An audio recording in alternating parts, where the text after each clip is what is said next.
అందరికీ నమస్కారం. నా పేరు డాక్టర్ అవినాష్. నేను Vishwabharati medical college and general హాస్పిటల్లో assistant professor department of radiation oncology చేస్తున్నాను. ఈ వీడియోలో మనం cervical cancer awareness in Indian women అంటే గర్భాశయ ముఖద్వారం యొక్క క్యాన్సర్ వాటి అవగాహన గురించి తెలుసుకోబోతున్నాం. సర్వైకల్ క్యాన్సర్ అంటే ఏంట్రా అంటే డిస్కస్ చేసేది గర్భాశయ క్యాన్సర్ వేరు, గర్భాశయం యొక్క ముఖద్వారం క్యాన్సర్ వేరు. రెండింటి లక్షణాలు వేరు, రెండింటి ట్రీట్మెంట్ వేరు. ఈ వీడియోలో గర్భాశయం యొక్క ముఖద్వారం యొక్క క్యాన్సర్ గురించి మనం తెలుసుకోబోతున్నాం. ముందుగా గర్భాశయ ముఖద్వారం అంటే సర్విక్స్ క్యాన్సర్ మన భారతదేశంలో 2వ స్థానంలో నిల్చుంది. మన ప్రపంచంలో 2022 నాటికి సర్వైకల్ క్యాన్సర్ యొక్క ఇన్సిడెన్స్ పరంగా అది 8వ స్థానంలో నిల్చుంది. అదే మన భారతదేశంలో 2వ స్థానంలో ఉంది. మోర్టాలిటీ అంటే సర్వైకల్ క్యాన్సర్ వల్ల చనిపోయే సంఖ్య ప్రకారం ప్రపంచంలో 9వ స్థానంలో ఉంటే మన భారతదేశంలో 2వ స్థానంలో ఉంది. దీన్ని బట్టి మనకేం అర్థమవుతుంది, ప్రపంచంలో మన కంపేర్ చేస్తే మన భారతదేశంలో మాత్రం సర్వైకల్ క్యాన్సర్ యొక్క ఇన్సిడెన్స్ కానీ దానివల్ల చనిపోతున్న బాధితులు కానీ ఎక్కువ మంది ఉన్నారు. సర్వైకల్ క్యాన్సర్ ఎలా వస్తుంది, దాని కారణాలు ఏంటి? సర్వైకల్ క్యాన్సర్కి ప్రధానమైన కారణం హెచ్పివి వైరస్. అవును, హెచ్పివి వైరస్ అనేది హ్యూమన్ పాపిలోమా వైరస్ అటువంటి వైరస్ ఫ్యామిలీకి సంబంధించినటువంటి కొన్ని వైరస్లు. దాంట్లో ముఖ్యమైనవి HPV-16, HPV-18. అవి కాకుండా ఇతర వైరస్లు కూడా ఉన్నాయి, లైక్ 5, 11, 45 ఎక్సెట్రా. ఈ వైరస్ ఇన్ఫెక్షన్ అనేటివి జనరల్గా ఆడవారిలో కానీ మగవారిలో కానీ కామన్గా ఉంటుంది. అది 15 ఏళ్ళ తర్వాత వస్తుంది.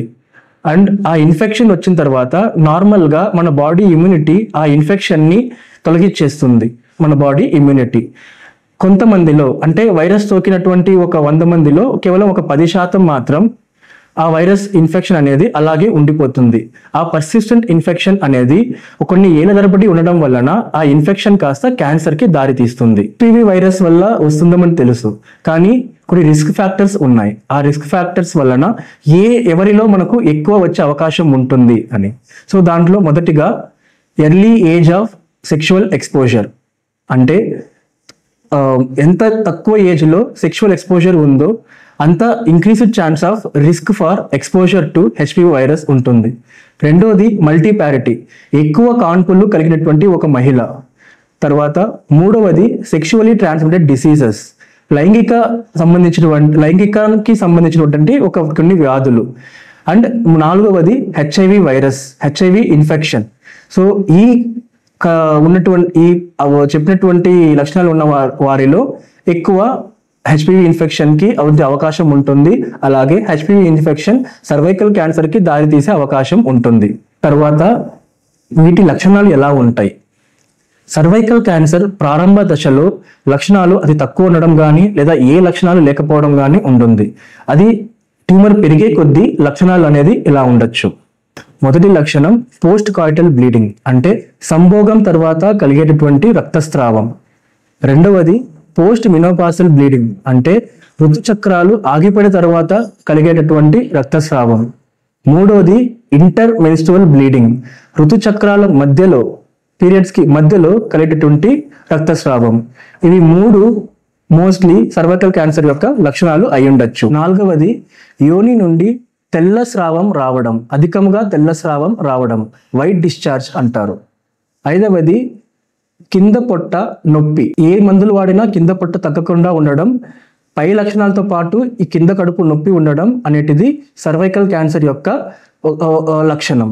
ఇంకా అడ్వాన్స్ స్టేజెస్లో పైన చెప్పినటువంటిది కాకుండా ఇంకా వేరే రకమైనటివి అంటే మలమూత్ర సంబంధించినటువంటి లక్షణాలు కానీ, బలహీనత కానీ, బరువు తగ్గడం కానీ వంటివి సర్వైకల్ క్యాన్సర్ యొక్క లక్షణాలతో ఉన్నప్పుడు మీరు డాక్టర్ని సంప్రదించాలి.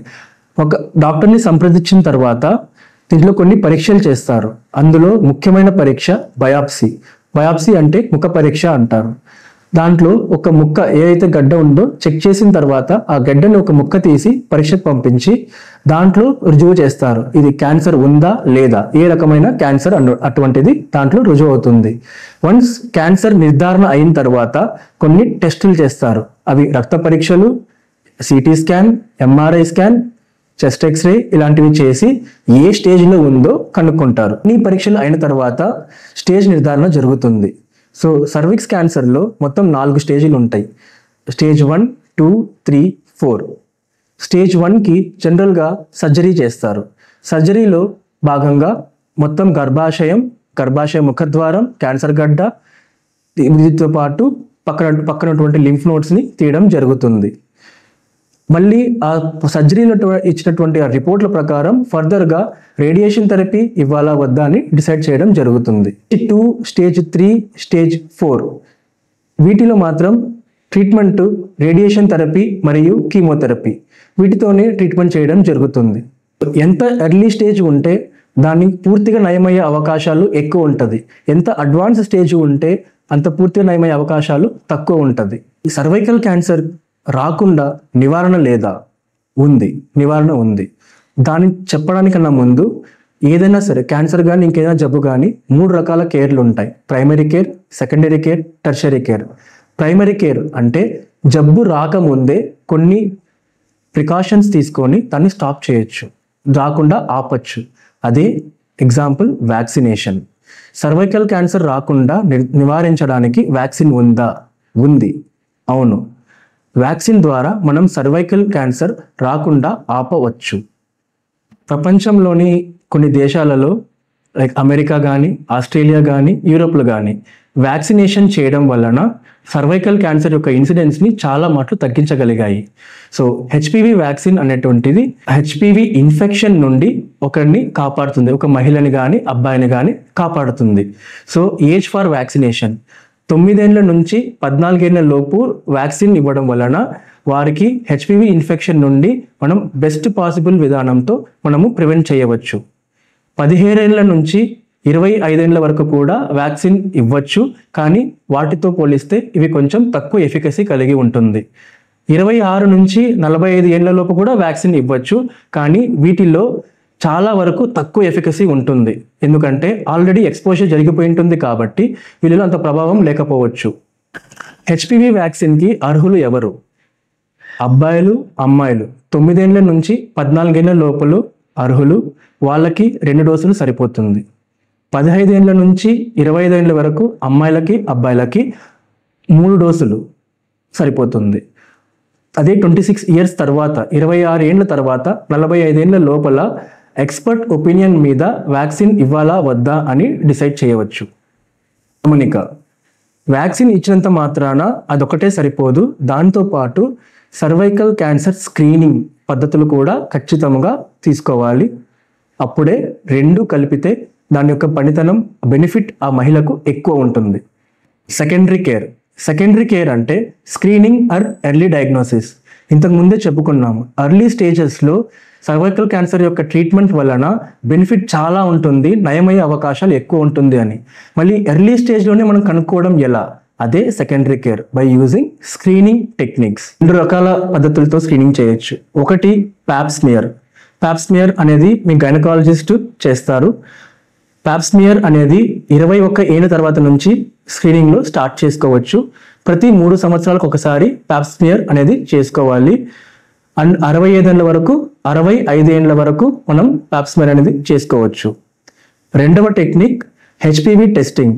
హెచ్పివి టెస్టింగ్ సింగిల్గా చేసుకోవచ్చు, లేదా హెచ్పివి టెస్టింగ్ ప్లస్ ప్యాప్స్మియర్ కో టెస్టింగ్తో పాటు చేసుకోవచ్చు.